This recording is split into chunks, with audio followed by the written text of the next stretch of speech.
শবে মেরাজের নামাজ কয় রাকাত এবং পড়ার পদ্ধতি কি? শবে মেরাজের নামাজ আছে ভাই, এবং রাকাতও আছে, আমরা অনেকে জানি না। শুনেন না, শবে মেরাজের নামাজ হলো 5 ওয়াক্ত। কয় ওয়াক্ত?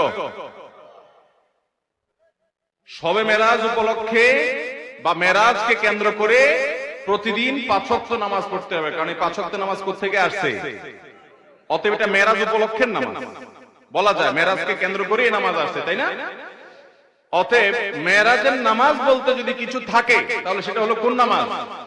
5 ওয়াক্ত নামাজ। আর 5 ওয়াক্ত নামাজের রাকাত সংখ্যা নিয়ম তো জানা আছে, তাই না? অতএব তাহলে আর মেরাজের নামাজের আলাদা নিয়ম না বললেও চলবে।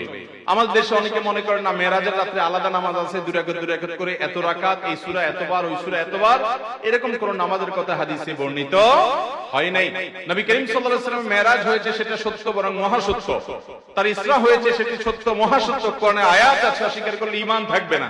কিন্তু সেই মেরাজ ঠিক কোন সনে হয়েছে, কোন তারিখে হয়েছে, এগুলো নিয়ে প্রায় 15-16টা মত আছে ইতিহাসবিদদের মধ্যে।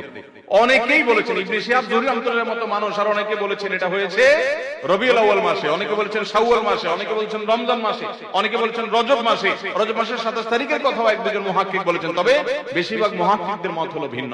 যাই হোক, তো যেটা কোন তারিখ হয়েছে সেটা নিয়েই হাদিসে কোনো সুস্পষ্ট বিশুদ্ধ হাদিসে কোনো বর্ণনা পাওয়া যায় না। ইতিহাসবিদদের মধ্যে মত পার্থক্য আছে। সেই রাতকে কেন্দ্র করে বিশেষ কোনো নামাজ নাই। হ্যাঁ, মেরাজ থেকে আমরা শিক্ষা গ্রহণ করব। নবী সাল্লাল্লাহু আলাইহি ওয়াসাল্লাম যা এনেছেন, যে গুনাহগুলোর শাস্তি দেখেছি সেগুলো থেকে বেঁচে থাকবো, আর 5 ওয়াক্ত নামাজকে সর্বোচ্চ গুরুত্ব দিব ইনশাআল্লাহ। এটা হবে মেরাজের নামাজ।